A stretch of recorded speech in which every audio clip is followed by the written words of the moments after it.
नाशिकच्या नामांकित IT कंपनीमध्ये अतिशय धक्कादायक प्रकार घडलेला आहे। धर्मांतराचा देखील प्रयत्न झालेला आहे। महिलांचं लैंगिक शोषण झालेलं आहे। काय आपलं सगळं यावर निवेदन आहे? नाशिकचं समाजमन अत्यंत अस्वस्थ आहे। नाशिकच नाही तर महाराष्ट्रात आणि देशामध्ये या सर्व प्रकरणाची चर्चा होते। मला या निमित्ताने इतकंच सांगायचं आहे की कॉर्पोरेट कंपन्यांनी, मग त्या बँका असतील, IT कंपन्या असतील, मोठमोठ्या इन्स्टिट्यूशन्स असतील, त्यांनी असं समजू नये की आमच्यासाठी स्वतंत्र कायदा आहे, आमच्या कामगारांची आम्ही हवी तशी पिळवणूक करू शकतो आणि या आस्थापनांमध्ये काम करणारे मॅनेजर्स, या आस्थापनांमध्ये काम करणारे टीम लीडर यांनी या गैरसमजामध्ये राहू नये की कायद्याचे हात आमच्यापर्यंत पोहोचू शकत नाही। मी नाशिक पोलिसांचं अभिनंदन करेल, त्यांनी या प्रकरणात अतिशय कडक कारवाई केली आहे। पण या निमित्तानं मला एक सांगायचं आहे, खाजगी कंपन्यांमधले जे HR आहेत, या प्रकरणामध्ये त्या HRनं प्रकरणाची दखल वेळीच घेतली नाही, म्हणून तिला देखील पोलिसांनी सहआरोपी केलेला आहे। आणि एक सांगायचं आहे इथे की आमचा धर्म वाढला पाहिजे, याचा हा कसला अट्टहास आहे, किती घाणेरडेपणा आहे हा। जबरदस्तीनं मांस खाऊ घालणं, हिंदू देवी देवतांचा अपमान करणं, छळ करणं, नको तिथं हात लावणं। आमच्या मुली IT कंपनीत कामाला जातात, याचा अर्थ AC असलेल्या चकचकीत धर्मांतराच्या या छावण्या नाहीत किंवा ही जेल देखील नाही। हा धर्मांतराचाच नुसता विषय नाही आहे, तर हा विषय इतका गंभीर आहे। या IT कंपन्यांमध्ये नेमकं चालतं तरी काय?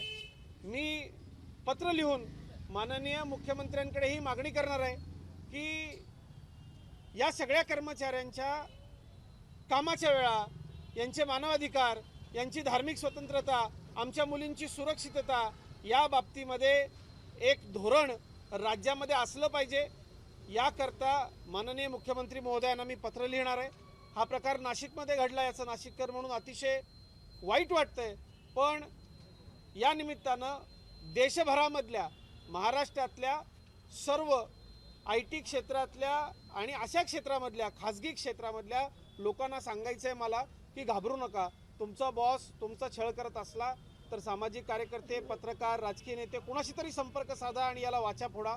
हे अतिशय भयावह आहे, एक प्रकारच्या कॉर्पोरेट जिहादाचा हा प्रकार आहे आणि मला असं वाटतं की देशभरामधले भारतीय जनता पार्टीचे कार्यकर्ते याला अतिशय समर्पक असं उत्तर देतील। जी मोडस होती आरोपींची की गरजू महिलांना, गरजू मुलींना हेरायचं आणि मग त्यांना जाळ्यात ओढायचं आणि नंतर मग लैंगिक शोषण आणि हे सगळे प्रकार, मोडस होती ही सगळी आरोपींची। नाही, मला असं वाटतं एखाद्या कंपनीमध्ये एक वरिष्ठ आपल्या धर्माचा आहे तर त्यांनी त्याच्याच धर्माचे लोक तिथे भरून घेणे आणि मग त्या सगळ्यांनी मिळून असं धर्मांतराचं रॅकेट चालवणं, याला जबाबदार त्या IT कंपन्यांचं मानव संसाधन म्हणजे HR डिपार्टमेंट आहे।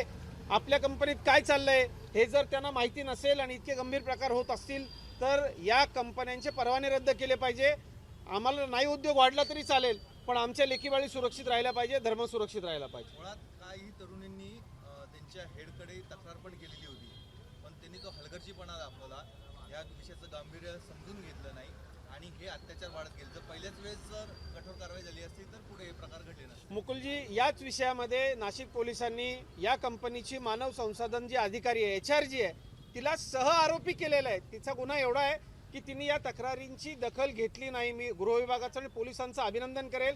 राज्यामधल्या तमाम HRsनी डोळे उघडून इकडे बघा, अशा घटना आपल्याकडे होत असतील, कर्मचाऱ्यांचं तुम्ही IT क्षेत्रामधल्या, खाजगी क्षेत्रामधल्या ऐकून नाही घेतलं तर हे भयानक आहे। आणि खाजगी क्षेत्रामधल्या कंपन्या या इतकी मनमानी करतात, कधी कधी कर्मचारी आत्महत्या करेपर्यंत येतात, त्यांचे धर्म बदलले जातात, मुलींवर बलात्काराचे प्रयत्न होतात।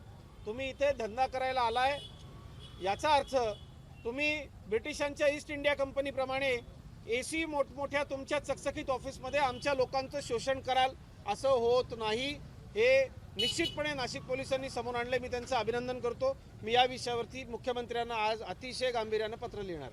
महिला बाल कल्याण विभाग म्हणा किंवा इतर विभागाच्या माध्यमातून कंपन्यांबाबत काही महिन्याला व्हिजिट करणं, तिथल्या कर्मचाऱ्यांशी बोलणं, असे उपाय करावे वाटतात का? या संदर्भात काही पाठपुरावा करतात? मुकुलजी, या खाजगी कार्यालयांमधल्या चकचकीत आणि AC वातावरणापाठीमागे नक्की काय चालतं याचा निश्चितपणे शोध झाला पाहिजे। याच्याकरता एक धोरण राज्य सरकारनं, केंद्र सरकारनं केलं पाहिजे। या कंपन्यांमधल्या कामाच्या वेळा निश्चित नसतात, सुट्टीचे दिवस बदलतात, कर्मचाऱ्यांचा त्यांना टार्गेट आलं म्हणून छळ केला जातो. आणि इथं तर बघा की मी एका विशिष्ट धर्माचा आहे, तू माझ्या धर्माची झालीस तर तुला सुट्टी मिळेल, सवलत मिळेल, तुमचा देवधर्म कसा खराब आहे हे बिंबवलं गेलं आणि आपली नोकरी टिकावी या भीतीपोटी जर कर्मचारी असं करत असतील तर हे गंभीर आहे. आणि मला असं वाटतं माननीय मुख्यमंत्री या सगळ्याची दखल घेतील. गृह विभागानं दखल निश्चितपणे घेतलेली आहे. हिंदीमध्ये एक त्यापूर्वी सरकारने महिलांच्या खासगी आस्थापनांमधल्या महिलांच्या सुरक्षेसाठी काही समित्या नेमल्या, कमिट्या त्या काय करत होत्या मग इतके दिवस? नाही, विशाखा समिती सगळ्याच ठिकाणी आहे, परंतु काही IT कॉर्पोरेट कंपन्या आपल्या इथं समित्या करत नाहीत. कामगार संघटनांचा तर इथं प्रश्नच नाही आहे.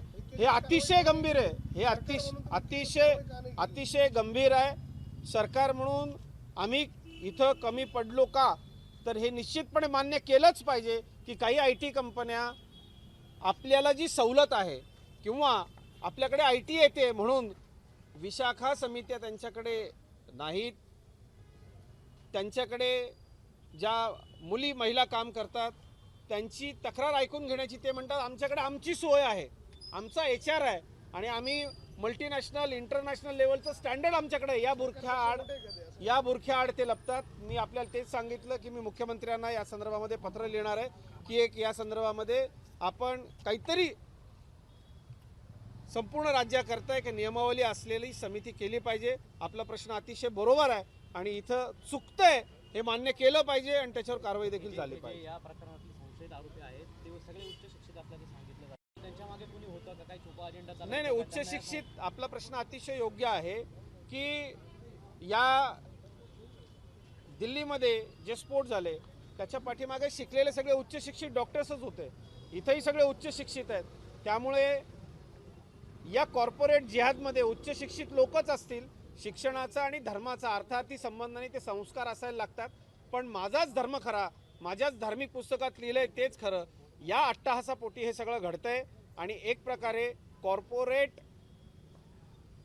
चादरीचा, कॉर्पोरेट संरक्षणाचा वापर करून जर हे केलं जात असेल तर आम्ही ते निश्चितपणे उघडं पाडू.